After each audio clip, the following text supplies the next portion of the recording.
Reading with your kids. Hola, ni hao, konnichiwa, assalamu alaikum, shalom, mahaba, moni maluanji, namaste, jambo, bienvenidos. Hi, my name is Jedley, and this is the Reading with Your Kids podcast. We are coming to you from the beautiful neighborhood of Reedville in the southwest corner of Boston, Massachusetts. We're so delighted and so very honored that you are joining us in our mission to help families grow closer through reading. Please be sure to subscribe to the show in the iHeartRadio app, on Spotify, Amazon Music, Apple Podcasts, Stitcher Radio, wherever you find your podcast. We have two fantastic guests today. Jen Zauzmer returns to the show to celebrate her book, Maxine's Critters Get the Vaccine Jitters, and she's joined by her illustrator, Corlette Douglas. Before Jan and Corlette join us here in the studio, I hope that you will join with me and say a quick prayer for peace throughout the world. We're praying for the folks in Ukraine. We pray that the violence, the invasion that is happening in Ukraine is over quickly.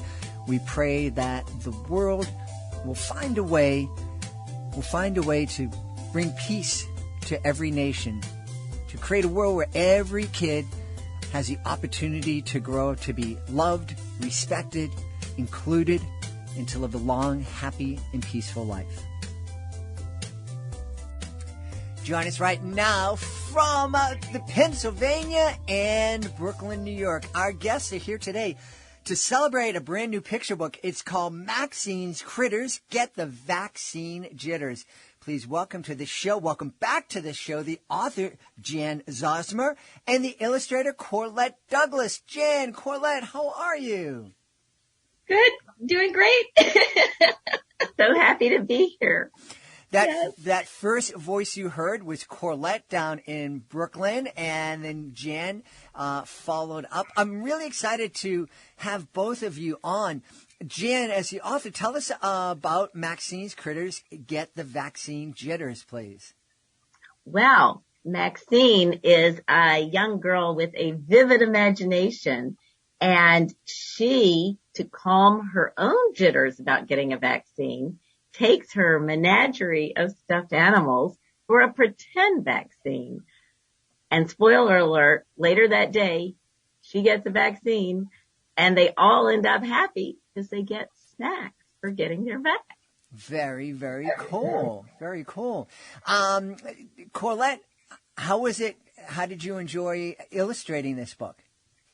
I enjoyed every single minute of it. The fact that I had so many characters to create from my imagination, or just look around my home and be like, oh, that's not a character yet. Let's see what I could do. It was a magnificent experience, and just working on Jan's book made me want to do this every single day for any other book I have. It was very fun.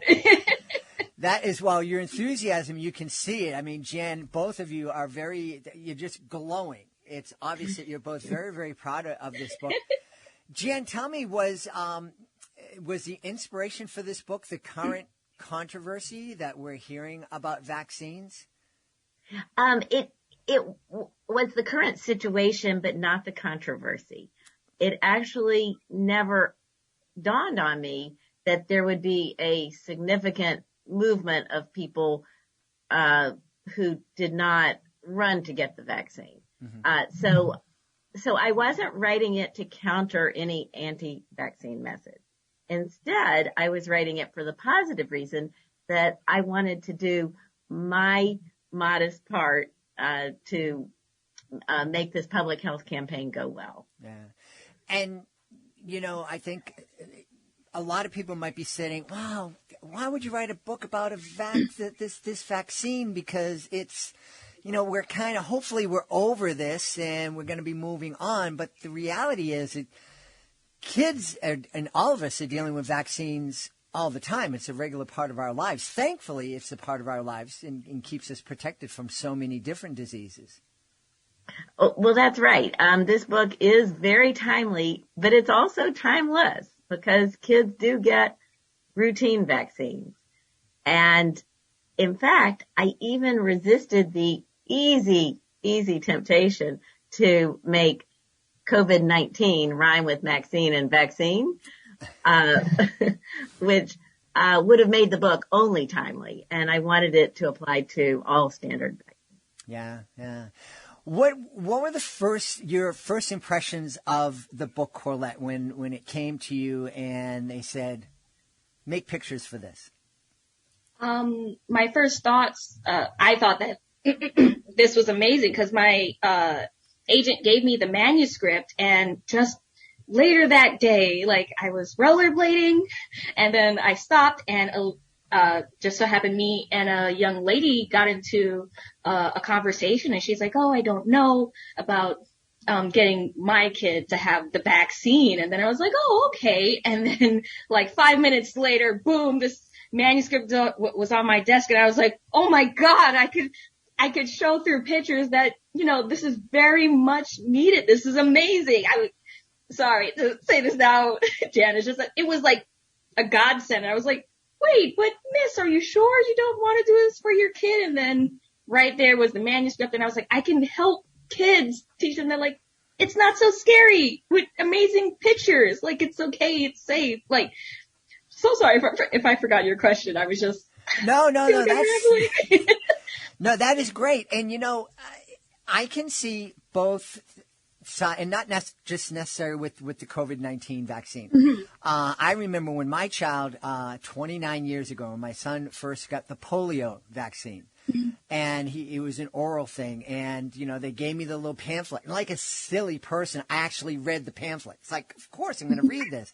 And it was terrifying, just like all the possible side effects. And I had a moment, and then it was like, and don't let the baby drool on you, because then you'll be infected. And I mean, you know, 99% of me said, no, of course we have to protect my child and get this vaccine, and I believe in it. But I'm just reading what the doctors put on this pamphlet, and it is terrifying. And so I think parents and kids get the jitters. Mm-hmm. Yes, very much so. And like Jan's words in this book are so gentle and so kind. And I'm just like, look at her words. She's telling you, like, it's okay to be scared. Just trust in the system just a little bit, not too much, just a little bit. We're here to take care of you. And I'm hoping with this book, everyone can see that. And yeah. Yeah. Jan, I remember my son was pretty much okay with getting the vaccines. He wasn't a fan of it, but it didn't bother him too much. My daughter had a real hard time. And every time we went to the doctors, it was, Papi, I'm not going to get a shot. And I'm like, sorry, kid, you probably are. And she goes, is it going to hurt? And I'm like, maybe. But, you know, we're going to try to make sure if it does hurt, it won't be for long, and it's for the good, and it's, you know, all those things, and trying to be comforting. I would have loved to have had Maxine's Critters Get the Vaccine Jitters to read to her on the way to the doctor or in the doctor's office. Well, I actually, as a kid, would have loved this book too, because that was one of the images that fired me up to go sit down and start typing. I was terrified of vaccines as a kid, and I have a vivid memory of running away from a nurse once and finally striking a bargain which didn't make a lot of sense, but I said, okay, I will put my arm around the door into the room as long as I stand in the other room, you know, as if that wouldn't hurt. So that image is what, sort of powered the first draft of this. And I just love the way Corlette, I love every illustration by Corlette, but, the one that I really think just captures Maxine's feeling, it sort of reminds me of me as a kid, where she is sticking out her arm and it goes from the left-hand page to the right-hand page. So when it's one more vaccine, this time for Maxine, and she's squinching her eyes shut, and she's not happy, but she's reaching her arm out as far as she can and mustering her courage. Yeah, that's well, you know, I guess, Jan, if you're not in the room, then it can't hurt. It's just your arm. I'm not even there. Kind of like sent a proxy for it. Exactly. Yeah. Jan, what kind of, other than just these conversations about getting a vaccine itself, what other kind of conversations do you think families can have as they're reading Maxine's Critters, get the vaccine jitters? Well, I think the sort of the meat of this book comes from the little speech, well, two pages, where Maxine explains, because she's projecting her own fears onto her stuffed animals, where she says it's okay to be fearful and maybe a bit tearful. Very soon you'll feel cheerful. I think it's very important not to deny kids whatever emotions they're having, whether it's Biffy was iffy or Dave was brave or Carrie was weary. The whole range of emotions is okay. Fear is a normal thing. But then she hits her big message. And I think it's important for parents to hit the big message. But Maxine wasn't shy about telling them why. And basically she says we should cheer for vaccines. I won't read the page, but the science is clear as a bell. Vaccines keep us well. That's the heart of it. Mm-hmm. So, vaccines keep both the kids who receive them well and the people around them. And I think that's the most important thing that parents need to share with their kids in the same strong way that Maxine does. Yeah. Without wavering. Yeah. Well, it is important. And, when you look back and, here I am, I'm almost 100 years old, and to think of all the diseases and ailments that kids had to suffer through, back when I was a kid, that they pretty much don't have to deal with these days. And of all the lives that have been saved all over the world, through vaccines and through the medicine that created them. It really is a miracle and something that we should be celebrating, I think. Yeah, absolutely. But I did have that same feeling that you had as a parent, that same let me read this paper and let me proceed at the pace that I need to proceed to let my children do this. But, now that we're in the midst of a pandemic, I believe if I had young kids now, my calculation would be to race right over and be the first in line at the turn that was allotted. Yeah. Well, that certainly was my instinct. When my doctor's office texted me and let me know that I could come in, I said, no, I think you made a mistake. I'm not quite that old yet. I don't think it's my turn. They said, no, you can come in. And I'm like, are you sure? And they said, absolutely. And I was there 6 hours later. So it's like awesome. Now, Corlette, you are a lot younger than you're a lot younger than I, and you're a little bit younger than Jan. So you're closer. You're closer to that. The time when you're getting lots and lots of vaccines. Any memories of you sticking your arm up around the corner, to avoid the pain?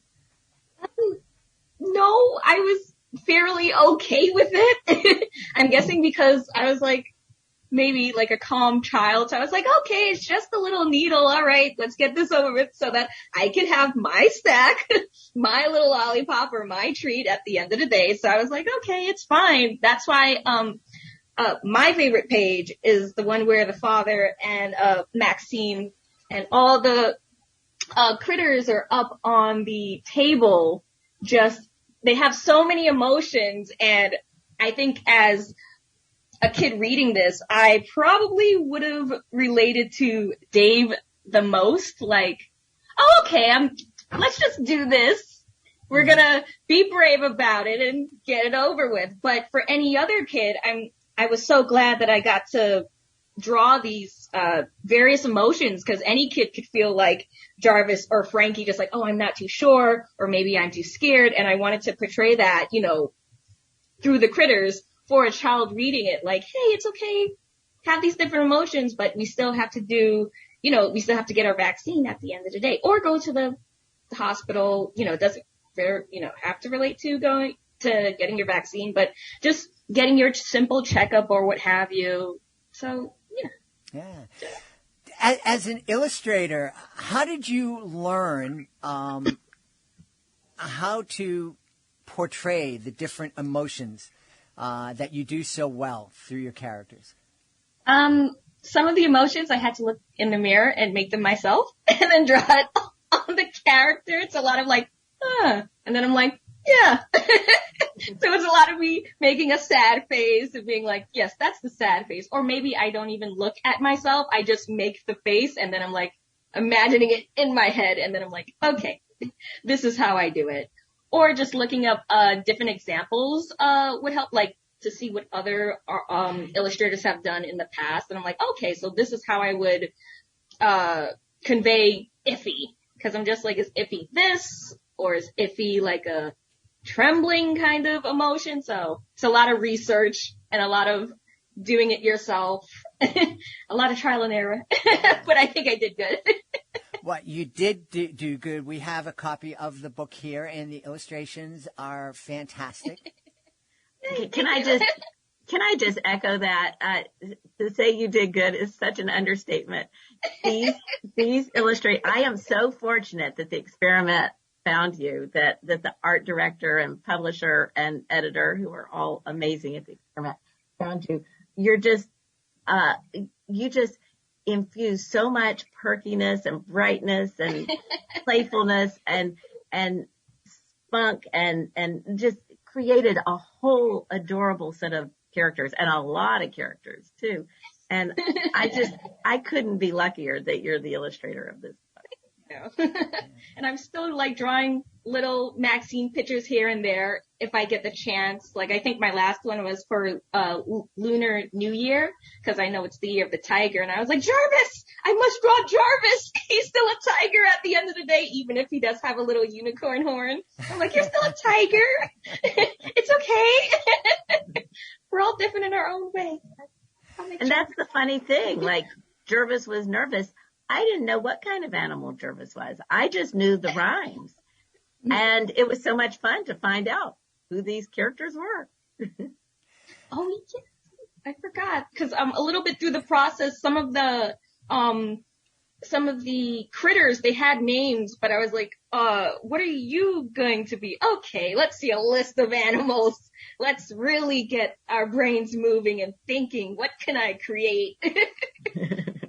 Yes, it was very fun. Yeah. I was curious, Corlette, about that. Is, you know, we talk a lot, when you hear the word collaboration, you're usually thinking of, okay, folks are getting into a room and they're coming up with ideas and they come to a consensus and they decide which way they're going. Creating a picture book is typically very different. It's the author writes the book and it gets edited and then it gets handed over to an illustrator, and there may be a note or two attached to it, but for the most part, it's like, here are some words, bring them to life. How is that for you? Did you enjoy that experience? I really did. I really enjoyed the process of it, of just thinking up in my own head, okay, what can I make? Because I think, before, like, this is my first ever, like, real published book that's going to be out there in the open. So before, I had, self-publishers telling me, oh, can you draw this down to the notes? And I was like, okay, there's a little, not too much of me in the imagination process, but I'll do it. So for me to sit here and be asked, hey, I really need you to think of something. Make this your own, but also keep Jan's words in your mind. And I was like, oh my God, yes, I'll do it. It was more of a high pitched scream, like, eek. But it was really simple for me to do because, of course, I guess, well, not of course, but like as an illustrator, I watch a lot of cartoons and anime, so my inspiration comes from there. I collect art. It's so big, a whole wall of it, and I collect designer toys, so that also played a hand in it. So I would just happen like, oh my God, I get to use my own vision. I get to put together like a duck and a mongoose, and then I'll see how that turns out. And it was a easy process, I guess, because I just really like to imagine what world can I make for this book.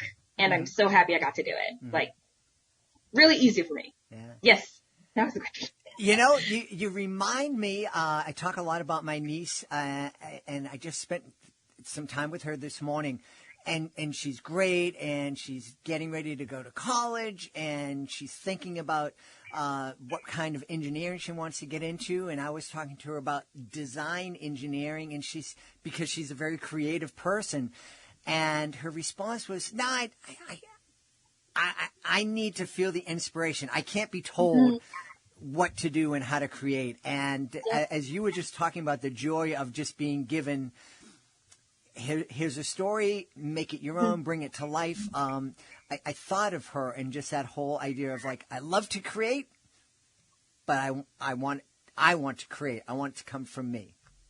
Right. Yeah. Jen, as an author, how hard is it for you to get used to getting used to the whole thing of okay, here's my story. I'm going to give it to somebody, and I need to trust that it's going to at least be close to what I imagined. Well, it's truly a group effort, and I am completely thrilled about that. And I'll tell you, it's not just a linear process with hand over the manuscript and then see it illustrated, because the manuscript underwent some changes in response to the illustration. I'll give you a good example. I didn't know that when she was watching their dread start to spread, that on the next page they were going to end up hiding under the bed. And I had written, her pets didn't budge, not even a nudge. And I thought, oh, but look, they did budge because they had to flee under the bed. And so I added in a little under the bed where they fled. Her pets didn't budge, not even a nudge. So in my mind, it's a very interactive team group effort, and this is such a wonderful team. They're so dedicated to the project. Awesome. that it's great. And they're not just dedicated. This was a crash fast project. This is the second time that the experiment has produced a book, and within the year had it on shelves. And that's pretty unusual for a picture book, I hear. Yeah, from everything I hear, that's very unusual, especially with a traditional publisher. So you didn't react when you saw that change, that the critters were under the bed. You didn't sit down and go, off, now I have to write a new part of the book. Well, it went both ways, because I also, I'm reading the headlines every day about the pandemic. And it became clear to me after I wrote the first draft that, wait a minute, boosters are going to be a big part of this going forward. And so I wrote in a line that I really love. And what about a booster for Brewster the Rooster? And the layout had already been done. We already had Adorable Scott and Kay on those pages. And Corlette and Karen and Beth really had to work hard and fast to squinch that around so that Brewster could fit in. Awesome. Well, I know, Jan, you've been writing children's books, and you're fantastic at it. Corlette, you shared with us that this was your first picture book with a traditional publisher. And it's going to be silly for me to ask, do you hope to do some more? Because you've already, just with your enthusiasm, have let us know that this is something you want to do a lot of. Yeah, I would love to do more. I want to do more books, like just about imagination, toys, kids being themselves, and just, playing with their friends. Like, I like really fun adventure-driven stories like that. A little bit before, sadly, the pandemic hit, I did work as a toy concept artist, so that was part of my job too, just building out this whole world for these 9 creatures in the forest that I was like, oh my god, I love this. So anything that's like, woo, you have to build it from the ground up. Oh, I just love that kind of Sorry, I can't put it into words. It just makes me really happy to sit there and do it. So yes, I do want to do more books. Awesome. Jan, if you decide to do a part 2, I'm here for it. I love it. I love making these characters. They are now our characters. You just made my day. That's the best news in the world. I'd love to team up. Awesome. Love to do that again. Well, we should ask, where can we go to find out more, not only about Maxine's Critters, Get the Vaccine Jitters, but find out more about Jan Zauzmer and Corlette Douglas? Jan, why don't you start? So many places. Social media like Twitter. We're Corlette, you're at Core Art, right? And I'm at Jan Zauzmer. You can go to Amazon and Barnes & Noble and the Experiment website and Workman Publishing. That's our distributor. Basically anywhere books are sold. Awesome. And we can support our local independent bookstores by going there. And if you don't see Maxine's Critters, Get the Vaccine Jitters, that's okay. You can ask them very politely if they would order the book, and it'll be there in just a couple of days. Absolutely. I think Corlette and I have a date to talk to an independent bookstore on the West Coast by Zoom in a couple of weeks, and absolutely Awesome. Go independent bookstores. Awesome. And Corlette, I don't know if anybody's talked to you about this yet. Are you looking forward to when the world gets back to normal, maybe going in and visiting classrooms and sharing your art and stories in that way? Yes, I would love to speak out to the classroom or, little kids on like, look, this is something I made. You guys will hopefully one day want to try and be an author or illustrator or both. Goes both ways. But yeah, I want to get out there, tell people about the book I made and its process and everything like that. So. Awesome. That's wonderful. We've had a great time speaking to the author and the illustrator of Maxine's Critters, Get the Vaccine Jitters. Our guest has been the illustrator, Corlette Douglas, and the author, Jan Zauzmer. My friends, thank you so very much for being with us. Thank you so much for having us. Thank you for having us. Please be sure to join us for the next episode of the Reading with Your Kids podcast. Our guest will be Andrea Koch. She'll be joining us to celebrate Molly Morningstar Carnival Girl.